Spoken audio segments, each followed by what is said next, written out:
Senator and Representative, we are now live on YouTube and the meeting is being recorded for future viewings. Thank you, Phil. Spectacular. Thanks so much, Phil. I'm thrilled to see we have such robust attendance at this meeting, which I would officially like to call to order. We're so grateful to have a variety of voices from the Department of Transportation speaking with us today, and judging by the number of colleagues in the legislature who are participating, this is clearly a matter of tremendous interest for the General Assembly. As we all know, President Biden signed a historic infrastructure package that sends $5.4 billion to Connecticut.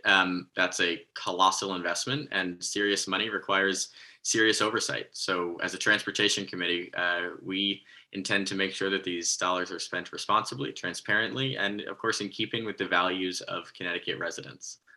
We're excited to hear about how this relates to our 5-year capital plan, about how Connecticut will aim to be at the forefront of competitive grant opportunities, and how we could eventually start to see some transformative changes in our community. We recognize that that won't happen overnight, but I just want to close my opening remarks by saying that Representative Lamar and I, and so many of you on the Transportation Committee, spent the last few months visiting transportation projects recently completed and ongoing across the state.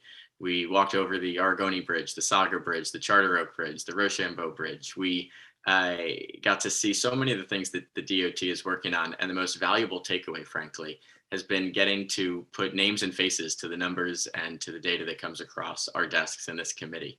As I'm sure all of you who participated in these tours from both parties would agree, employees of the DOT, they're some of the most dedicated public servants in the state of Connecticut, and we're grateful to have many of those folks providing their expertise on this call today.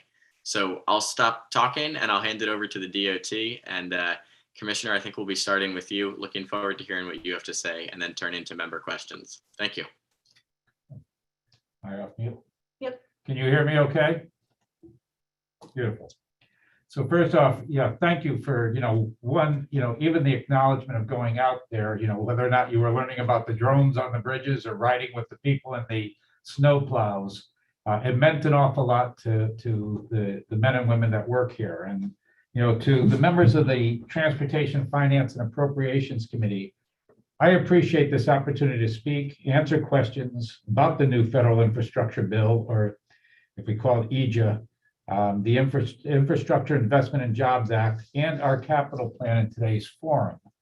Every time I've come before this committee, you have acknowledged the fact that I brought the expertise in there and introduced them so you could put faces to the people that are making decisions in the DOT, and you have commended that in the past, and I've chosen that it is the best way for us to go and deal with this going forward. So I'm going to be brief so we can provide a high-level overview and get to your questions.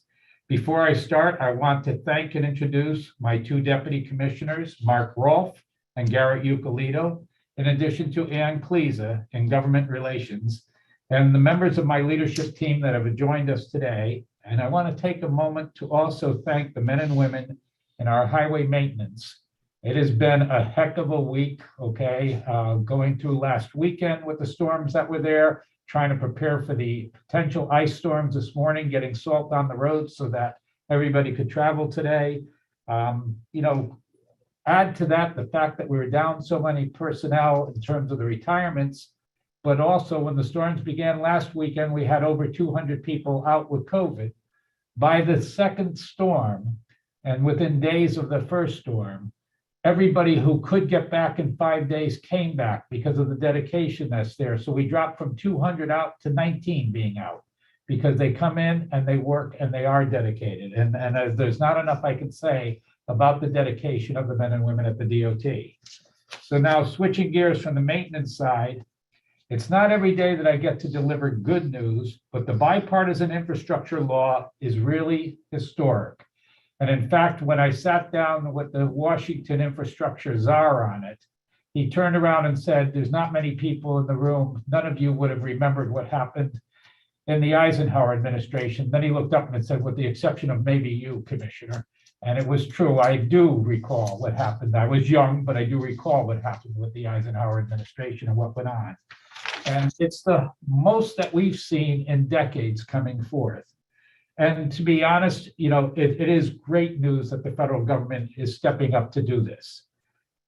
The state governments over the past decade, thanks to them, they've done a good job of making sure our infrastructure did not fall too far behind.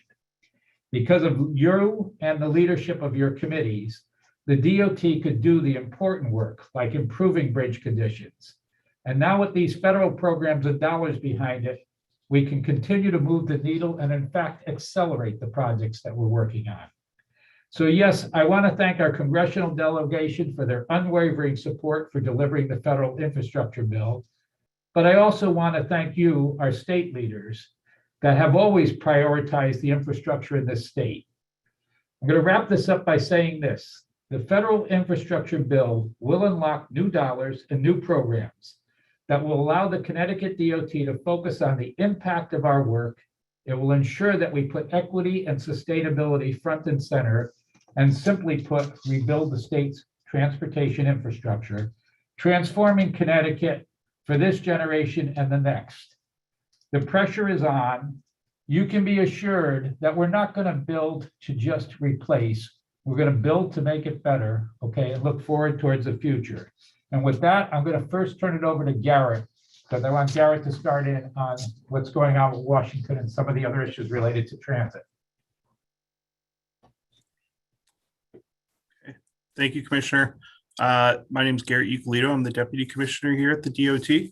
I'm going to talk a little bit about the infrastructure bill, or I'll just call it the bill moving forward instead of IJA, and give some groundwork about what it is, what it isn't, and what Connecticut will be looking at coming into our state over the next 5 years.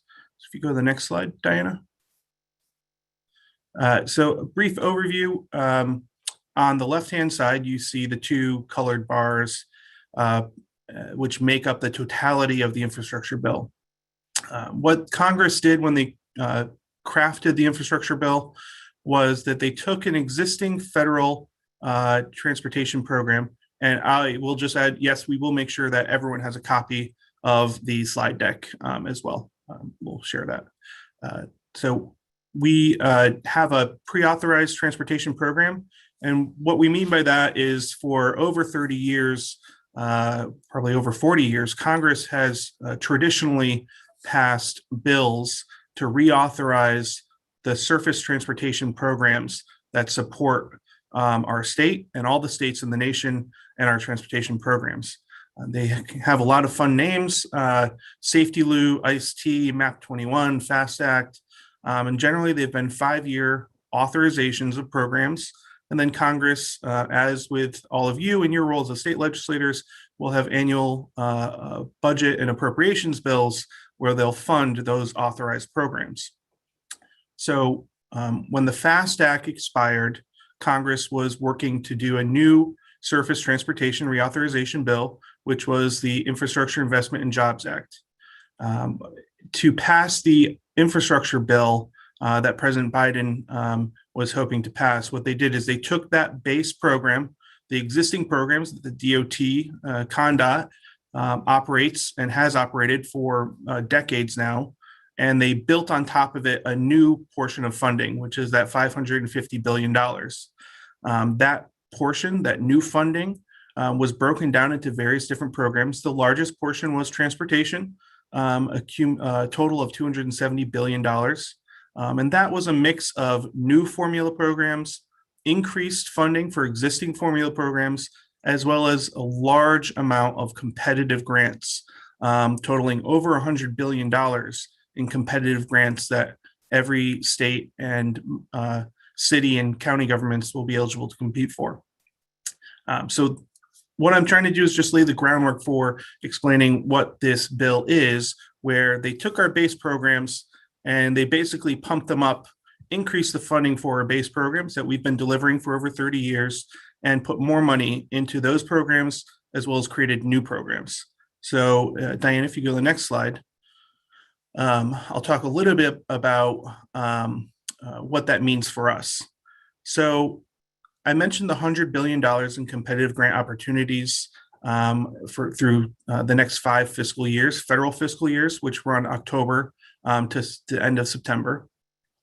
But unlike the Recovery Act from 2008 and 2009, this is really a long-term continuous investment in transportation infrastructure. It's not a shovel-ready stimulus program. And what I mean by that is what they did is they passed the authorizations for our transportation programs, and they continued those funding levels over a 5-year period, each year increasing incrementally. And what we fully expect will happen at the end of the 5-year program, as what has been done every 5 years or 6 years if they are a year late, is they will increase transportation funding incrementally moving forward beyond that.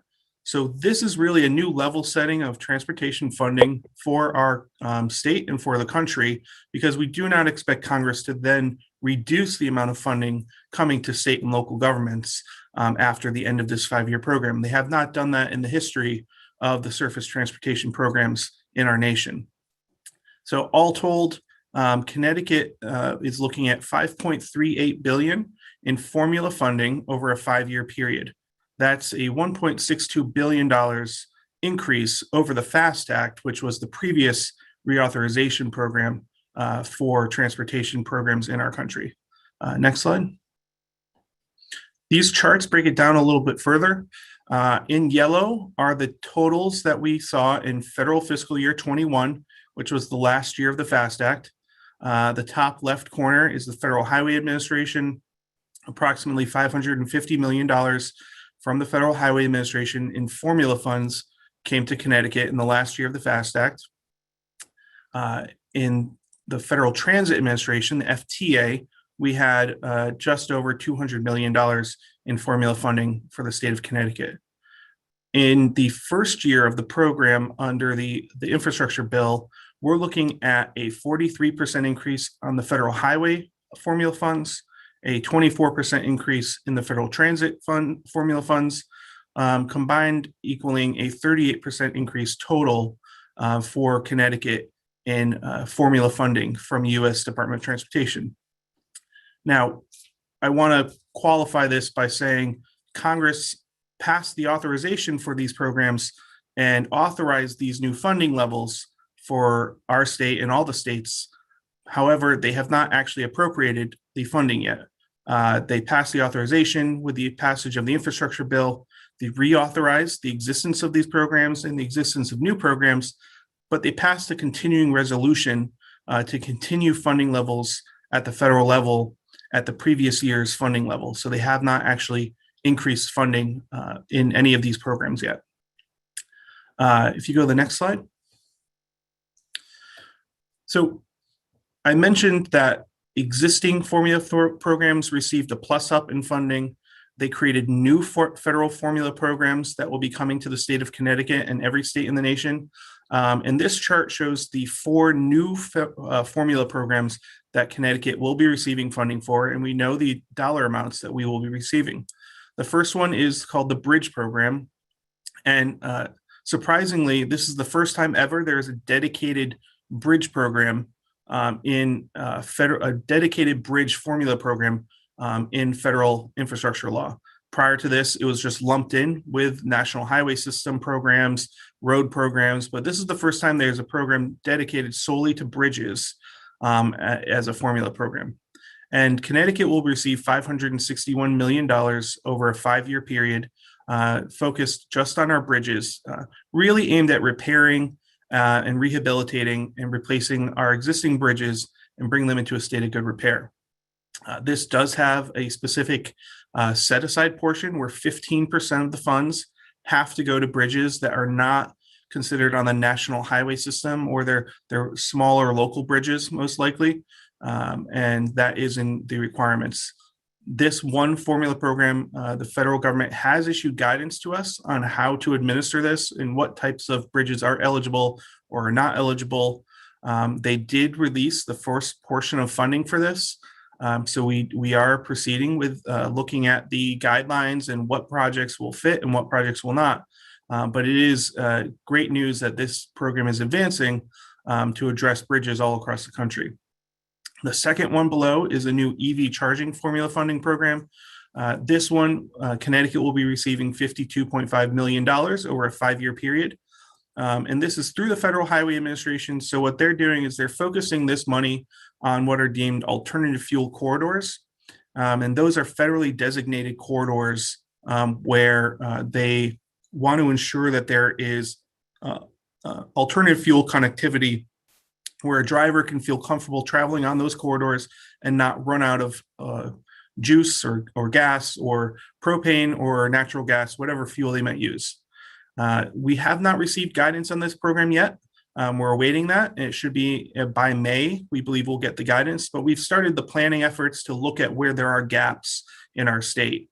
In our state, the alternative fuel corridors designated by the feds are I-95, I-91, I-84, I-395, and Route 7.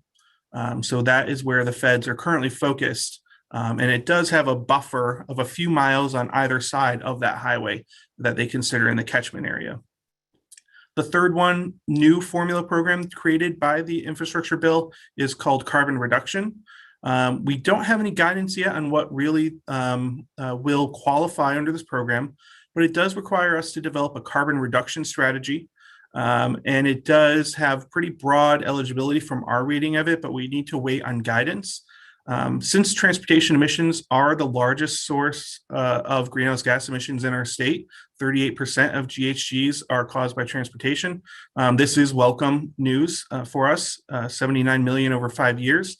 It's a drop in the bucket of what we will need to reduce our GHGs in the state, but it's great that the federal government is stepping up and supporting us here. And the last one is something called PROTECT.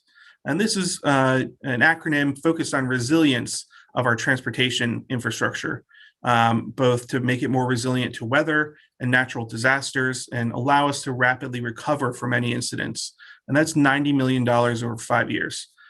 So we are awaiting guidance on this as well. One positive here is in most federal programs, formula programs, it's a match where the federal government will pay 80% of the cost of a project and the state has to pay for 20% of the cost of the project. For this PROTECT program, if we develop a resilience plan for infrastructure, we'll be able to bring that to a 90% federal share to a 10% state share. So we're looking forward to preparing that resilience plan so that we can take advantage of that increased cost share. So all told, new formula funding that we will be receiving over 5 years is $782.5 million. Plus an additional $837.5 million increase for existing formula programs equals that $1.62 billion more than our previous 5 years that I mentioned. So those are the formula programs. That's the $5.3 billion that we know is coming to Connecticut as part of the infrastructure bill. On the next slide, I want to talk about the competitive grants, which really is, I mentioned it's over $100 billion in competitive grant opportunities for Connecticut to pursue in competition with all the other states and all the other communities in the nation. The top one there is what are deemed Northeast Corridor competitive grants. $30 billion just focus on our rail infrastructure in the Northeast Corridor. This aligns with Connecticut's priorities to bring our infrastructure on our railroads up to higher speeds and to replace our movable bridges and other assets that we need to bring to improve performance and timeliness on the railroad. We will need to partner with Amtrak and our other colleagues on the Northeast Corridor Commission, where Commissioner Giletti sits on that with the FRA and FTA and peer states. We have other national competitive grant programs focused on our highways and roads. One that I have consistently flagged for local communities is called Safe Streets and Roads for All grants. This is $6 billion over a 5-year period for local governments to improve safety and reduce crashes on roadways. And states are not eligible to compete for this. Just local communities and county governments are eligible to compete. So we are trying to raise awareness at the local level for this program. Rural surface transportation grants, $2 billion. This is exciting. A new competitive grant program just for rural areas. Connecticut does qualify in many parts of our state for this. And it's for infrastructure, but also improving mobility. So some on-demand mobility services can also be eligible. Bridge grants, I mentioned our formula program where we're getting $561 million over 5 years, but there's also over $15 billion in competitive grants for bridges over a 5-year period that we will be able to compete for. And the bottom box there is talking about major projects. Raise grants, these are Tiger and Build grants, historically been around for over a decade now, just renamed, but with more money. A lot of local or regionally significant projects. Connecticut has had a track record of success there. And there's Connecticut DOT just won one for the Derby-Shelton Intermodal Station. Mega projects, these are large, multi-jurisdictional or nationally or regionally significant projects. This is a new grant program, $15 billion over 5 years. And then the last category on this page is infra grants. Again, been around for several years, focused on highway and rail projects that can improve connectivity and freight passage. Next slide. The last portion of nationally competitive grants grouped together here, there's a portion called capital investment grants. This is a long-standing program. These helped fund a lot of projects in Connecticut. They have increased funding here, a total of $23 billion to compete for at the bus and rail side. On the rail side specifically, there's things called CRISI grants, which is intercity passenger rail. Again, something that Connecticut will be planning to pursue. We have won CRISI grants in the past. There is a new ADA upgrades to rail transit grants. This one, it's focused on a lot of rail facilities across the country that have minimal ADA access. Thankfully, most of Connecticut's rail stations are compliant and adhere to ADA access. And then in the low and no bus emission grant program, which is called LONO grants, Connecticut has a great track record securing grants here. It's really focused on swapping out buses for no emission battery electric buses or natural gas vehicles instead of diesel vehicles, but also supporting the infrastructure needed to support those. And so last year we did secure an award here for Waterbury Bus Garage to begin the conversion of that bus garage over to electric. And the final two, one is a new program called Focus on Culverts, which is really important for us in Connecticut. We have a lot of undersized culverts that are old and not really accommodating the current water and rainfall events that we're seeing. And the last one is just like with the bridge program, where there's a competitive portion to the formula program, same thing on the EV side, where there is an EV charging grant program in addition to our formula funds that Connecticut DOT, other local governments and other entities will be able to apply for. So that's over $100 billion over the next 5 years for our state to be able to pursue. If you go to the next slide. So before I wrap up and hand it over to Deputy Commissioner Mark Rolfe, I just want to talk about a little bit about, so what are we doing to prepare for this? So because we don't know how most of these new programs and new grant programs will have eligibility requirements, what will or will not be included in regulations for these. We're really focused on our existing formula funds, but at the same time, we've been developing and implementing strategies for what types of projects might be eligible under the new formula fund programs. And we've been identifying projects in our capital plan to pursue competitive grant applications with.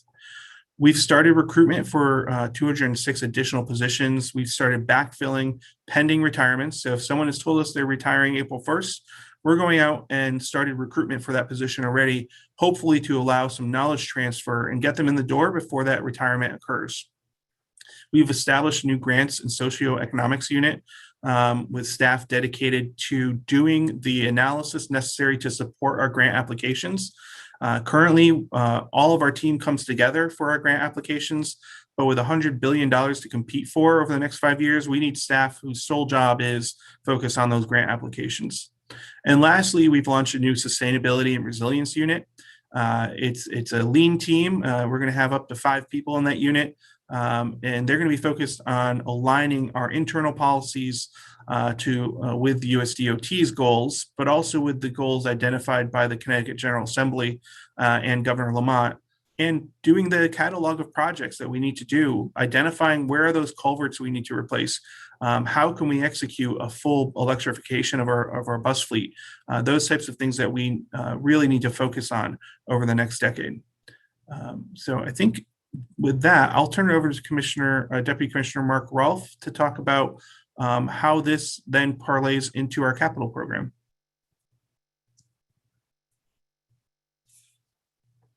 Okay, thank you, Garrett. Again, I'm Deputy Commissioner Mark Rolfe. Thank you for allowing us this opportunity to present today. Where Garrett's focused on the national legislation and what it means, I'm going to take that, bring it home to Connecticut, talk about what this new federal infrastructure bill will do for Connecticut's transportation system. I want to start off by talking a little bit about how we approach this. We started thinking about this months and months ago, actually early last summer, before there was even a bill being contemplated. And we thought, whether it's a stimulus bill or some kind of bill, there's going to be an expanded program. We began to think about ways in which we could bring projects forward more quickly. And of course, in the first instance, we looked at our existing portfolio of projects. DOT has approximately 400 to 500 projects in development at any one time. It is a continuum. As projects get delivered, some drop out, others get added in. But we look there for opportunities to utilize those new dollars for projects that had already been identified as worthy, that they had been vetted to some degree and determined that they were, projects that should be advanced. And so there was, they completed scoping and a purpose and need and been identified as projects that should move forward. So we went through this process of, first we looked to reprogram existing state-funded projects, because state funds are some of our most flexible capital funding mechanism. To the extent we can reprogram those and use the federal dollars, we wanted to do that. So we sort of scrubbed our portfolio for those. There are also projects with a relatively short time frame. Those are mostly preservation type projects. So to the extent we could initiate projects that would improve our transportation system in the short run, we look to initiate many of those. This next item, accelerating delivery of projects, was a key area for us, and we looked at projects in the near term that were scheduled to be delivered in 22 and 23 and said, well, what can we do to move some of those into 21 and 22? There were different mechanisms we looked at to do that. In some cases, it was just compressing schedules. Of course, there's a whole project readiness evaluation needs to take place in order to accomplish that. We also looked at design build, and that's authorizing legislation received about 4 or 5 years ago. We now have a fair amount of experience. We've advertised and completed a number of projects now, so we felt confident that this was a mechanism that we could use to deliver projects. So between those two things, we identified several projects. In fact, about $300 million worth of projects got advanced into earlier years using these acceleration techniques. Of course, what that did, by moving future year projects into current years, we created this gap or funding availability in 22, 23, and even outer years. And that's going to allow us to reprogram new projects into those vacated slots. And those new projects are going to come from planning studies. We call them Pell studies for some of our major corridors, but other planning studies as well, and other future needs that now, where previously they were underfunded or even unfunded, we have the opportunity to bring those into the capital program and move them along. And then we also did, as Garrett mentioned, some of this, we positioned our internal staff and resources and projects for future grant opportunities. So as we develop projects, we'll look toward the grant opportunities, and we can structure projects so that we're well positioned for a grant funding opportunity when it presents itself. And then there were some internal reorganization issues to better position ourselves to deliver an expanded capital program. Next slide, please. Okay, this is a summary slide that represents the appropriated funds for capital improvements. It's not expenditures, it's appropriated funds. Just to level set everyone, the blue bars, the blue portion of the bars across the bottom is the federal funding. And you can see the jump up in the 22 calendar year that represents the new infrastructure bill. The red portions of the bars are state bonding. The yellow portion is the Public Act 15-1. I think some of us know that as ramp up legislation. And then the gray portion of the bars are projected state bonding. So red is actual and gray is projected state bonding. The federal highway amounts include about $20 million annually. Federal highway does a redistribution of available funds, and it's unused funds from states across the country that the federal highway then redistributes. Connecticut has been fortunate in recent years to receive a significant portion of that.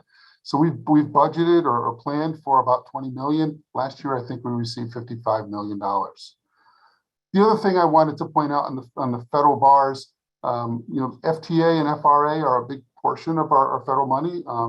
It's about a third. And there is some uncertainty as to the timing of when we receive those funds.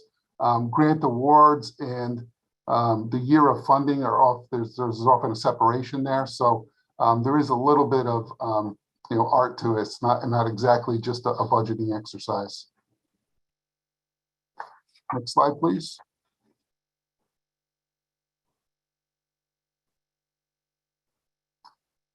Okay, I just want to take a moment here to try and walk folks through what is Condot's capital plan. It's important to note that our capital plan, the document itself is really just a snapshot in time. The project development cycle is such that it's a continuum, right? I think I mentioned, projects get added or projects drop out for a variety of reasons. And so it is a snapshot of time. We establish a target date and it sort of pencils down, and then all of the information presented is off of that data date. The capital plan does have a narrative, and the narrative describes trends, but it also looks backward on how we did with prior year's capital plan. Late changes in the calendar year are sometimes not reflected because we need to draw the line somewhere. What else does the capital plan do for us? It is a description of the department's plan to address critical transportation needs associated with maintaining and enhancing our aging transportation system. So the department's priorities are reflected within the capital plan. The priorities that we hear from other major stakeholders, the legislature, the governor's office, the councils of government, those are all rolled up and presented within the capital plan. It's also a comprehensive financial summary of the planned expenditures of both state and federal dollars across all modes. And this is an important point. It's constrained within the available funding streams. So we've presented the federal funding stream as one giant bar. It's actually broken down into all the various programs, and each of the programs has eligibility and funding stream assigned to it. So the financial plan meets those eligibility requirements with projects. The project's budgets are assigned to that funding stream, and it's constrained both at the bottom line level, but also within all of those individual funding streams. The other point I wanted to make, the capital plan is on a federal fiscal year basis. It's not calendar year, it's not state fiscal year. And that's just indicative of the tremendous role the federal funding program plays in our overall capital program. Next slide, please. So I wanted to spend a minute talking about the coordination, the outreach that we do on the capital program. So we developed this sort of circular chart here to describe the process that we go through. So Starting on the far left with identification of projects. It all starts with project concepts, right? Those concepts could be floated by the public or the council of governments, municipalities, legislators.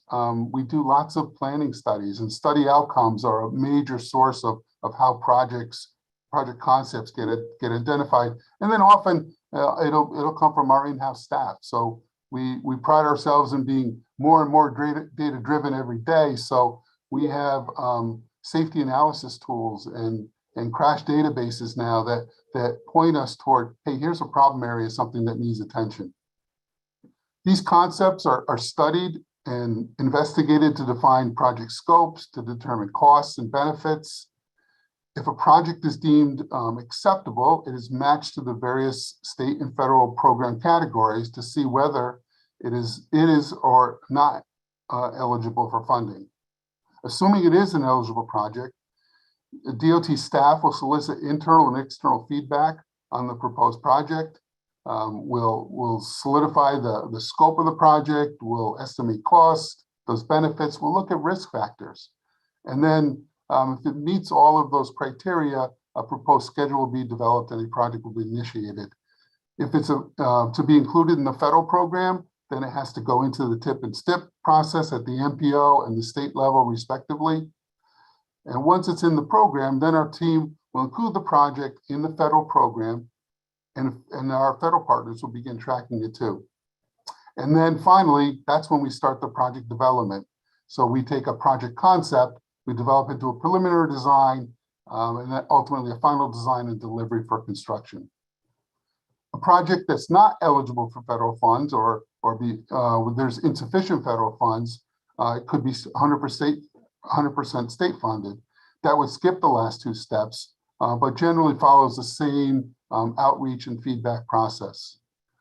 The capital plan is the compilation of hundreds of individual project determinations rolled up into an overall capital plan.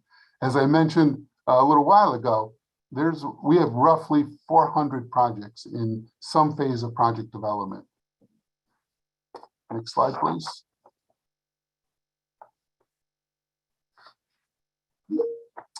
Okay, components of the capital plan. If you look at the tables that support the overall capital plan, you'll see that it's broken into three distinct areas.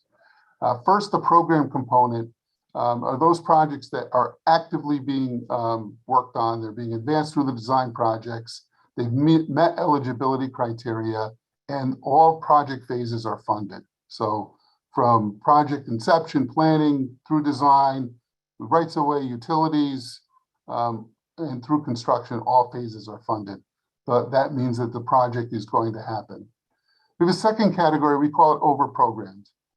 And these are projects which have been, the determination is made, they have merit, they meet the basic criteria, but there has been no funding source identified for the entire project. So typically it's the construction phase hasn't received full funding.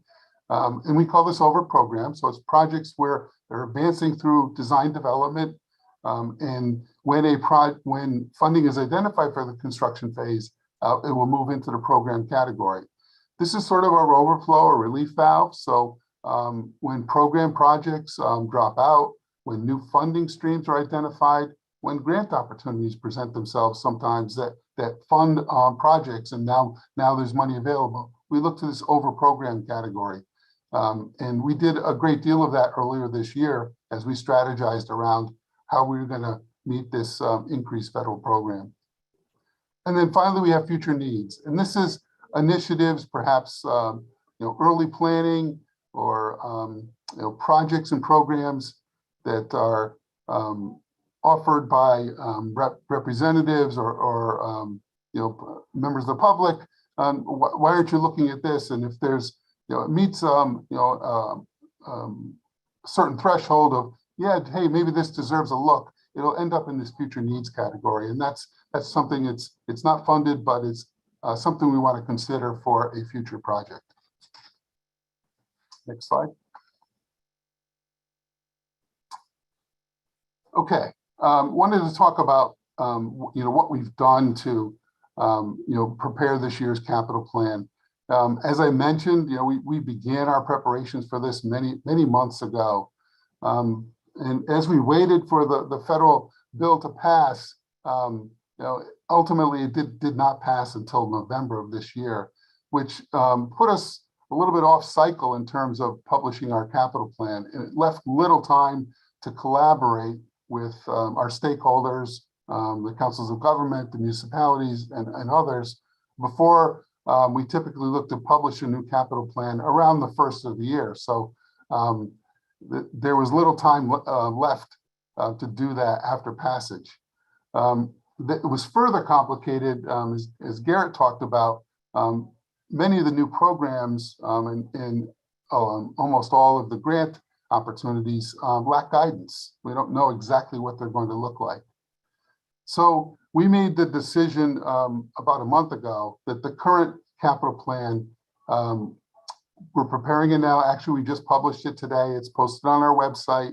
We're going to consider that an interim plan. Since very little collaboration has taken place at this time, we're going to call this an interim plan, give ourselves some breathing room to allow for consultation and collaboration with our stakeholders, which will mean that the final capital plan will be delayed. And we're targeting sometime by early summer that the final capital plan, fully constrained, vetted capital plan, will be published in the summer. So what you see out there today follows the same general format as of our prior annual capital plan updates, but it's just going to be considered an interim plan for the reasons I just described. So that's a big change for this year. I don't think we've ever done that before, but we felt because of the major changes that the infrastructure bill afforded Connecticut, that that was a prudent step to take. Next slide, please. So as part of that public outreach, we are doing a public information session. It's February 23rd at 7 p.m. It's a virtual session, and it'll be more of a detailed discussion of what's in the capital plan. It's an opportunity for the public to provide feedback and input as to what they'd like to see included or not included within the capital plan, addressing priorities, projects, and initiatives. The only other thing I'll mention is, the councils of governments are key players in this. They actually have a regulatory role in the tip-stip process. So part of this outreach will also include outreach to the individual councils of government as we move forward and look to move from this interim plan to our final plan. So I believe that completes my comments. Commissioner, I think I'll turn it back over to you. No, I'm going to turn it back over to the chair so you can open it up for the questions, and we'll deal with the questions as they come in. Well, thank you so much, Commissioner Giletti and Deputy Commissioner Rolfe and Euclidito. I just want to say that I saw some questions come in through the chat, and just so that these questions are captured on CTN and YouTube and elsewhere, I'm going to ask that folks relay their questions by raising their hand and doing so verbally rather than in the chat. I've got a whole host of questions, but I first want to recognize Representative Lamar to see if he has any questions he wants to start off with. Thank you. And I just want to say thank you to both Commissioner and Deputy Commissioners for providing this exhaustive overview of every opportunity that we have. I think you've done an outstanding job highlighting the process that we go through when we identify transportation projects across the state, the myriad review processes and inputs that we have throughout. I mean, oftentimes people have the sense that DOT just has an unlimited amount of money to start spending on whatever projects they want, and then are choosing not to fund things in certain parts of the state. But in reality, it's a capped amount of money that we have on an annual basis. It's an opportunity we have right now to address decades of backlog that our state vitally needs. And I think you've outlined the methodical approach and deliberate approach that you're taking to execute each of these programs responsibly. And I want to thank you for that overview. It's going to be a lot of questions. It's going to be a lot of input. our committee and each individual member, as well as the Finance and Appropriation Committee members who are on here today, are going to have a lot of advice about how to do this Sure. cooperatively and ensure the success of the program with the legislative oversight that we anticipate. And I know we have competent, capable hands doing that. I think as I've been on numerous phone calls in advance of today's meeting with representatives from National Council of State Legislatures, Council of State Governments, FWHA, and myriad other associations, Connecticut has stood out as being one of the most prepared states to entering into this cycle. And in almost every phone call at a national level, their remark about the team and talent that we have at the top of our department and our capacity to execute in this moment is almost unrivaled. And we have some issues to overcome, staffing probably being the primary one, but we're in a good place, and I do appreciate all of the effort that you've put in, and we'll see a more robust conversation over the next few hours and weeks and months ahead, but I do believe we're starting in a very good spot, and I thank you for that.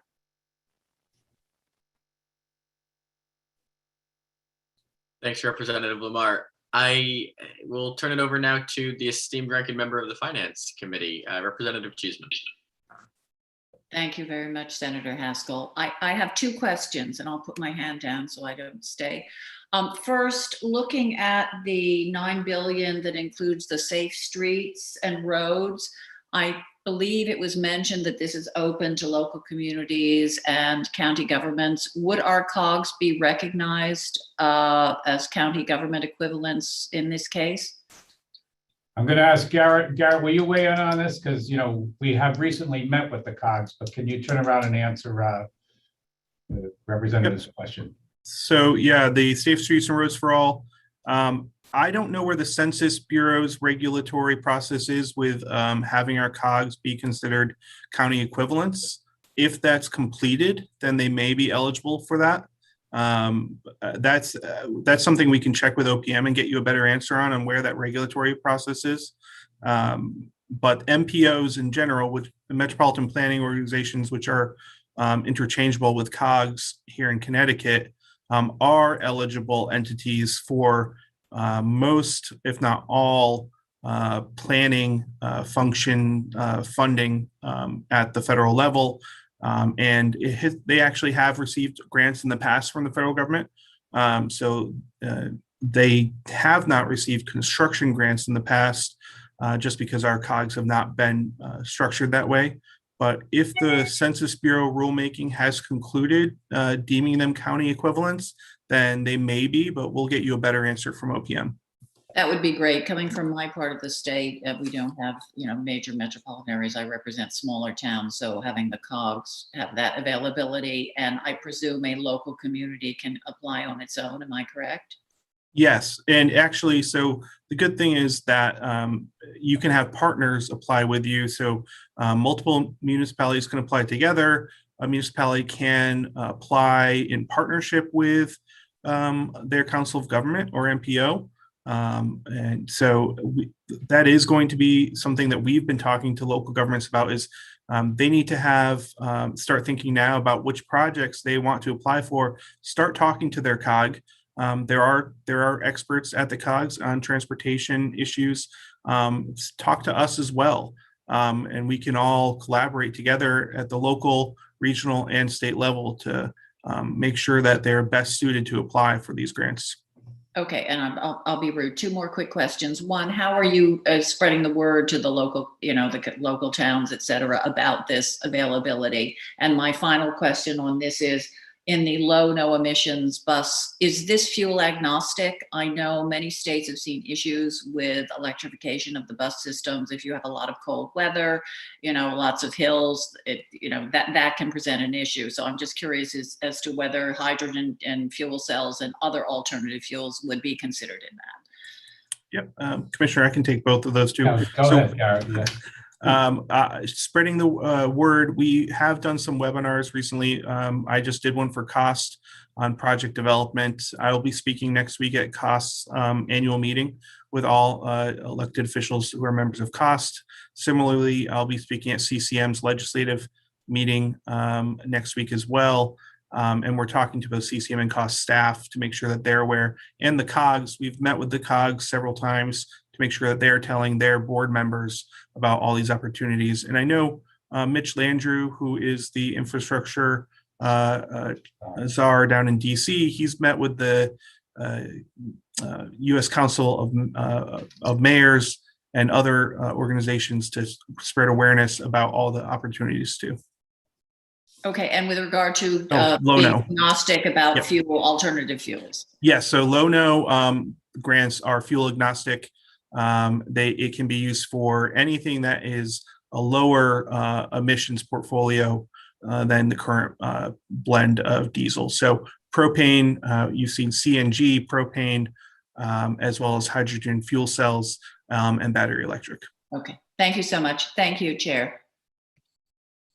Thank you, Representative Cheeseman. If the committee doesn't mind, I want to ask a quick follow-up to Deputy Commissioner Ucolito on the matter of COGS, which Representative Cheeseman raised. Obviously, there are non-state entities that are eligible for funding, and DOT is working with them. Is there a concern at DOT about the current COG structure, considering I come at this from a Fairfield County point of view? I think that within our MPO, we've got 384,000 people, which is much smaller, of course, than the Capital Region MPO with 975,000 people. So does the small nature of these COGS / MPOs put us at a disadvantage in applying for this federal funding, recognizing that DOT isn't involved in either applying or granting the funding, but your agency, your department has had a lot of success in applying for federal funds, and I thought you might be able to provide helpful insights on that. So Connecticut does have a larger number of MPOs than almost any other state for our geographic size and population size. If the state of New Jersey has 3 MPOs covering their entire state, when you have a larger size, population size metropolitan planning organization, it generally will have larger resources, a larger staff to be able to execute more on behalf of their member municipalities. Our COGS obviously they vary in size. CROG is very large in the capital region, and when you look at staff size, that's accounted for, and then you go down to some of the smaller ones. So I think, it is going to be bandwidth issues at the COG and MPO level. You have dedicated staff there who do the best they can with the limited resources they have, just like we do. But if they had a larger geographic footprint and larger resources, they'd probably be able to take on more responsibility off of the DOT shoulders as well. Because we don't have county government, a lot of the burden falls on Condot to execute things that in other states are done at the county level. So that is certainly an issue that I know Condot has looked at in the past at what might be an optimal size of MPOs. Back when the Moore Commission was established under Speaker Sharkey, I believe that was a topic of discussion. So it's been around as a discussion point about maybe they're too small at the MPO level, because when you think about the purpose is regional transportation planning, when you have such small boundary areas, it's tough to have true regional planning when we're split up so many different ways versus when you look at the New Jersey size where there's only 3 MPOs.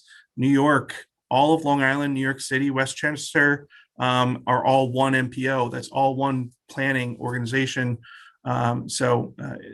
Then we have, it broken down a little more. So not true answer to your question. I do think but it's a safe answer, Garrett. Leave it where it is right now. Yeah. And that's helpful to know. I really appreciate that insight. And I'm tempted to ask follow-ups, but I see that the chairwoman of the Appropriations Committee has her hand raised. So I'm going to hand it over to Representative Walker. Go with that thought, Senator. If you go ahead, if you got. No, that's okay. I'll circle back later on. Okay, all right. First of all, I want to thank you and Representative Lamar for inviting all of us to this presentation. And I want to thank the commissioner for having such an outstanding reputation in Washington, that our delegation is thrilled to have you at the helm of this whole process, because it makes us feel much safer in these circumstances when we know what we're doing and we know what are the things that need to be reinforced or being led by someone like you with your history. I thank you. I thank you. I thank you. So enough of the good stuff. Okay. That's all I get? Yeah, that's all you right now. But the other question I have, and this would be a really appropriate question for me from appropriation standpoint. What is the oversight that will be placed in this process for legislators in going forward, and how about the transparency to make sure that everything is very clear and upfront? Has that been decided, discussed, or is that something that's going to come forth as we go forward? You know, I'm gonna first respond from the standpoint. Thank you for opening that up. Okay, and I also. I don't want to be tongue in cheek about it. I inherited a great staff here and we've added to it. And that's why, you know, historically, we've always done very, very well on the federal side. I want to leave it off with that we've got an extremely good team here. Having said that, you know, we are prepared, and either we can do it right now in terms of what we have to go through in terms of oversight right now with all the different oversights that we go through and all the different audits that we go through. But I think what you're specifically going to is what is going to be the relationship, you know, with your committees going forward on this and how we go in and report. And I would say to you that I looked at it like I've been personally responsive, but I think you're looking for structure right now. So does anybody else want to comment on structure right now in terms of how do we go and set this thing going forward? Either Garrett, because you've had some history with OPM and you know you've looked at it, and Mark, you've been dealing with this for a long time. Is there something we need to do on the structure side with our committees? Thanks, Commissioner and Chair Walker. I would say, you know, what we have in this for the DOT portion of the infrastructure bill is a continuation of our existing programs, just plussed up, beefed up, and you know. We have long recognized the role that Approps and Finance and Transportation Committees all play in, one, providing the oversight of our agencies, providing the funding to execute our mission, and provide the match necessary for all the federal funding. Right. So that necessary role is going to continue, and it probably will be even more heightened, and will need to be in greater cooperation and communication with all of you to ensure that all of the legislative, questions are being answered, and that we're including all of your input as we continue to develop the capital plan throughout this time. But we do have a series. We do have the state auditors, housed in our building. But in addition, there is that continuous feedback loop already in place. I would say. I'll be honest, if this was a new program, I would say, yeah, we need to think about how to structure that. But since this is an existing program and we think our relationship and oversight has been successful to date, we think it's working well, but we're always open to discussions on how to improve that with all of you in the legislative branch as a co-equal branch of government with the executive. So we respect that and understand that, and it's an open door policy here at the department on how to improve upon that.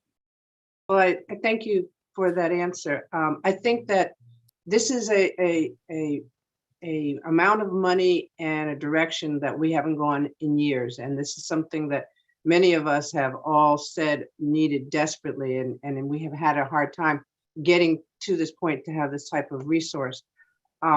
I think that it's going to require us to look at like we did with the ARPA funds, we need to look at some way of working with the General Assembly, because we are one of the stools that need to be part of this, and maybe elevate those, not to try to be obstructionists, but to make sure that transparency is there and to make sure that the will of the people is really being heard and felt in the directions. I know you guys know the basics, but it's going to be a balancing act for you. So I think I look forward to having these questions and discussions as we go forward with this.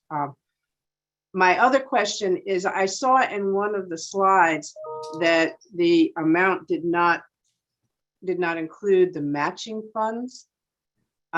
So I didn't hear that in the conversation. What is our obligation financially in this going forward too? Before we go to that, Mark was trying to chime Oh, I'm in sorry. and responding to you as well. And, and I'm just going to say, you noticed that we talked about, we put together a capital plan, which was not a requirement, but we keep doing it so that way we can keep everybody in the loop. And this year we had to make a decision to make it an interim because we don't want to put information out there that we haven't fully vetted yet. But Mark, go ahead and respond. And I apologize. no. We got it because of the chat. No, Garrett gave a very good answer. I was just going to emphasize our commitment to transparency here. As I've been with the department 37 years, I don't think we've ever done a public information meeting on our capital plan before. And we are committed to being as transparent as we possibly can with how these dollars are being allocated and which programs are going forward. And we're happy to sit down with whoever would like a briefing from the legislature to talk this through.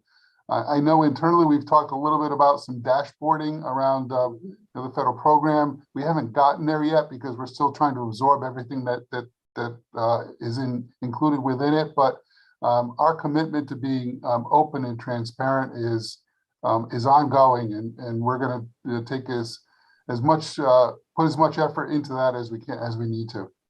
Thank you. I appreciate that because it really means a lot to everybody to understand that they have a voice and that they know what's going to be happening, as opposed to maybe doing beautifications or something like that. We really put it into the foundations of what is necessary for us for highways. So the matching responsibility? Yes, Madam Chair. We will get you in a follow-up response the exact dollar figure. We have identified that beyond what the state currently provides as our match, which generally most projects are 20% cost share from the state side, 80% from the federal share. In order to absorb a 38% increase in funding, we'll probably need around $60 million in additional capital outlays from the state side. But we'll get you the exact dollar figure following this meeting. Thank you. I wouldn't be Appropriations House Chair if I didn't ask that question. Thank you, Commissioner and Garrett and Mark. You guys are fantastic, and I feel very secure that everything you guys do is going to be worthwhile. Thank you, Chairs Senator Haskell and Representative Lamar, for inviting us. See, we're good. We're not causing any trouble right now. Okay. Thank you, Representative Walker. That's just because Senator Austin hasn't raised her hand yet. But hey, I see that Representative Michelle and Representative Conley have their hands raised, but I also just realized that the ranking members are on the call. I didn't see them earlier because their video isn't on. But Senator Summers, Representative Carney, is there anything that you want to jump in and say before I move to Representative Michelle? No, I don't have anything right now. Okay, great. Thanks, Representative. Senator? All right, seeing none. Representative Michelle, over to you. Thank you very much, Senator Haskell. Thank you to the Commissioner, Garrett, and the rest of the team for the presentation. And thank you to the chairs and ranking members for bringing this platform. I might have missed a couple of minutes of the whole presentation, but I don't think I saw anything about federal funding, infrastructure funding going to the plazas. Is there anything going to highway plazas?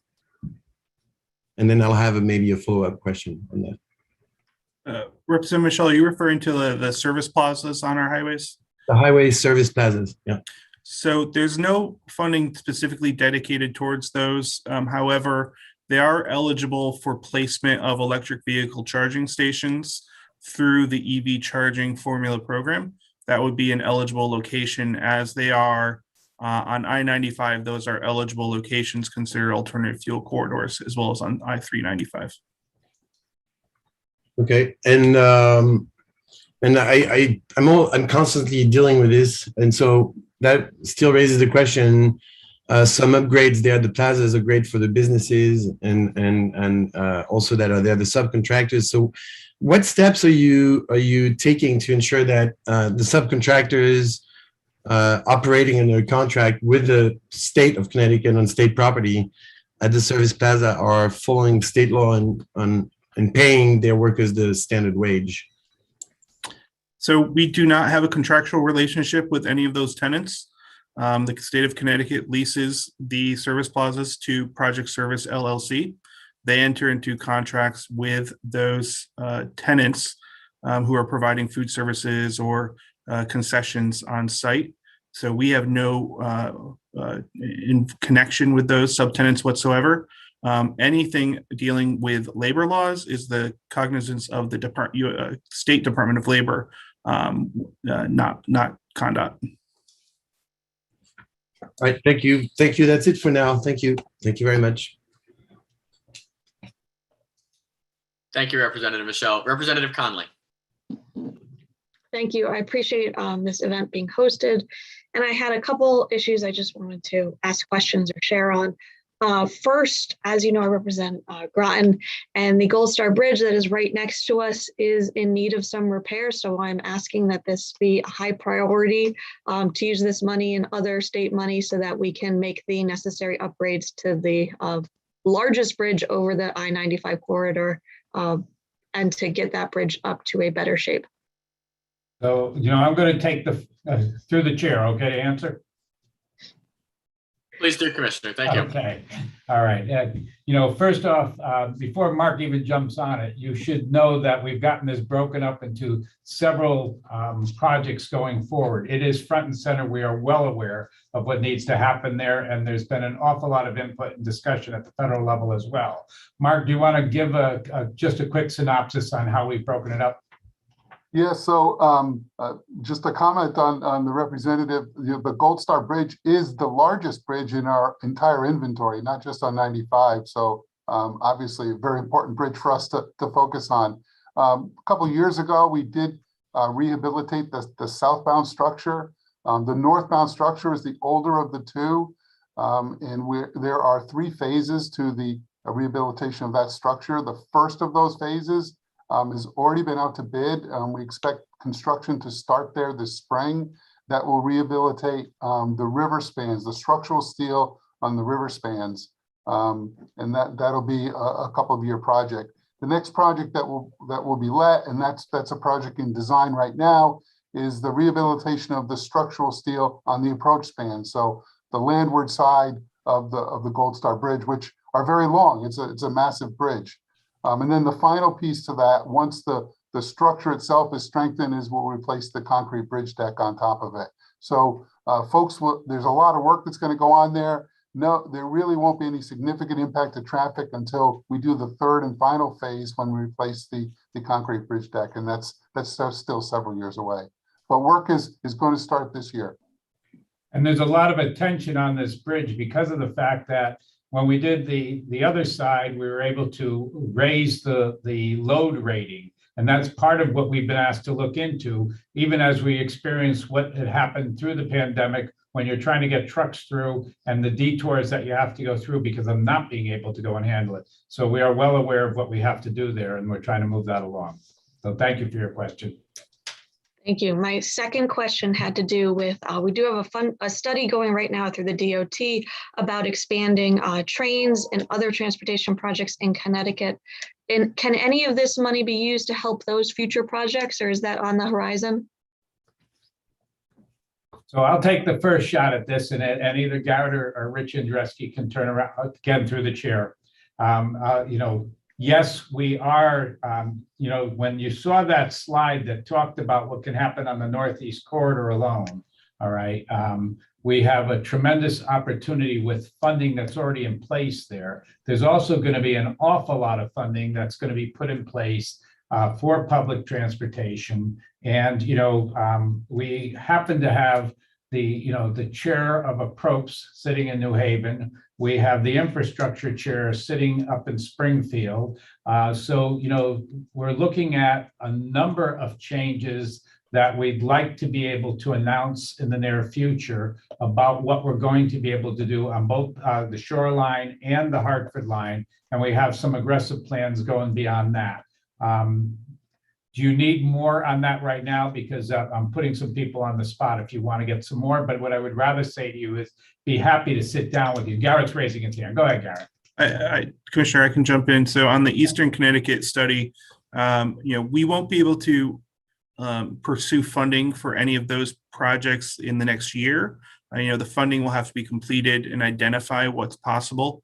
And that will then prime us to be in the development stage for those projects that are identified. So within the 5-year horizon of this bill and competitive grants, absolutely. But we can't preempt any planning efforts because anything involving federal funds will have to follow federal environmental processes called NEPA.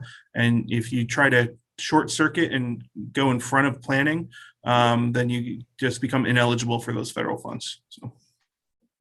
Well said. Thanks, Garrett. Thank you. And my third question has to do with the municipal projects that are going to be coming up for municipal transportation upgrades, or specifically our smaller bridges. Can there be direct, clear communication to our municipalities as to how they can apply for these dollars and funds? I understand some of our cities are larger and probably have big departments and folks that are working full time on this, and some of our municipalities are smaller, where they might need a little extra help to be able to capture and replace some aging infrastructure that they've been working on for years. So can we please have some state guidance, especially for our smaller municipalities who might not have that full-time staff? Yep. The answer is yes, you can. We have a very good relationship with those municipalities, but you also heard part of the issue in terms of whether or not there is an MPO or a COG that works with it as well. So we're trying to get that balance. We've been talking to the COGs.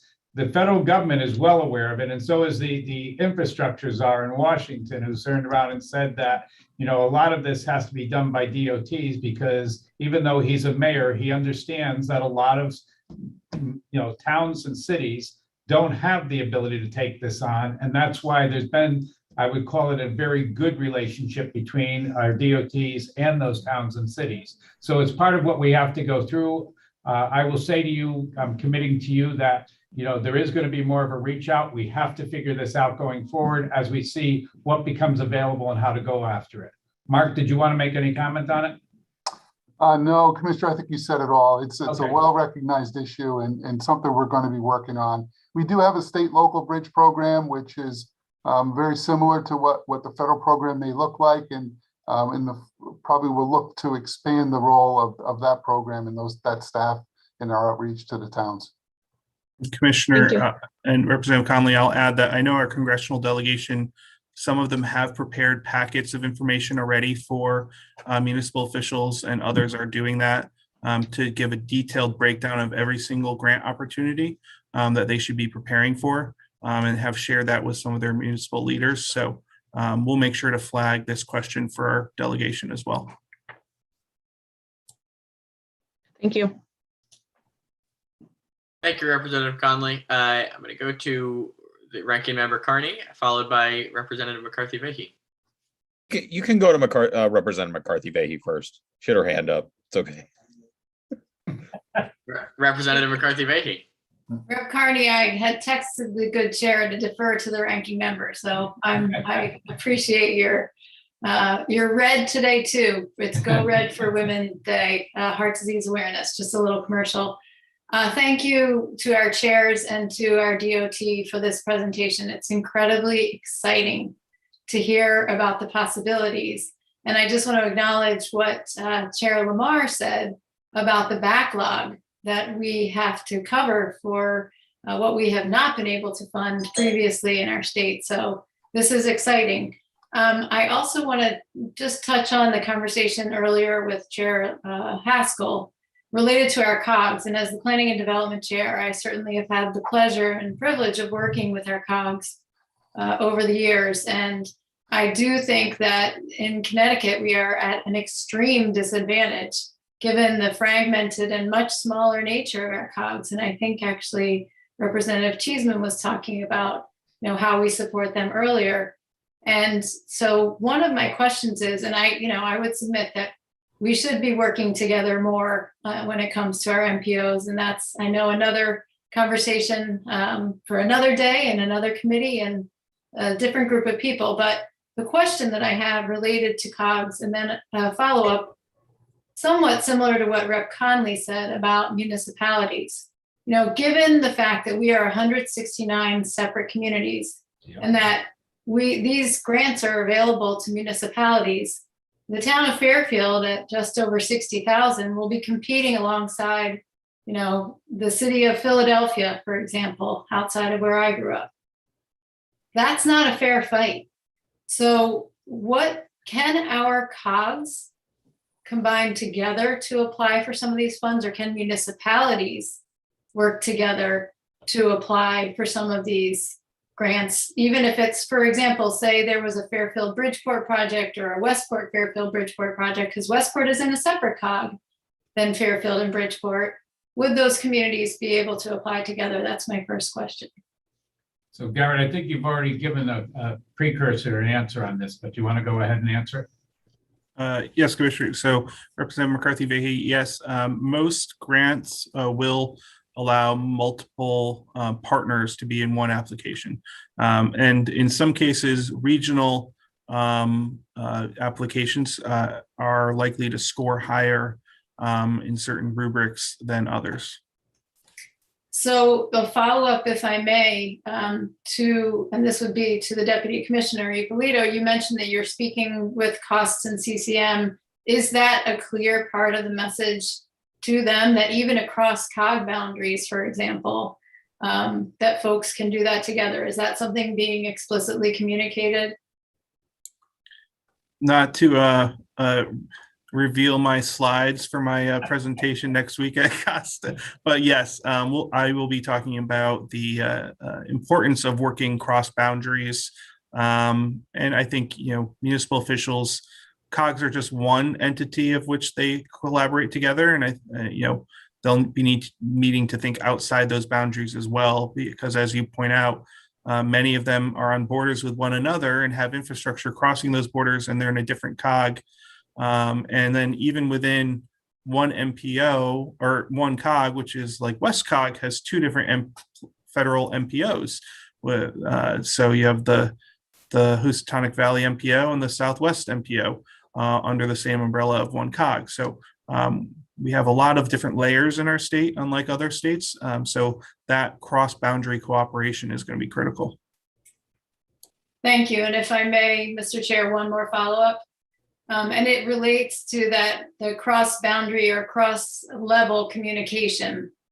I think Rep. Walker was speaking to this earlier in terms of the kind of input and oversight that's provided.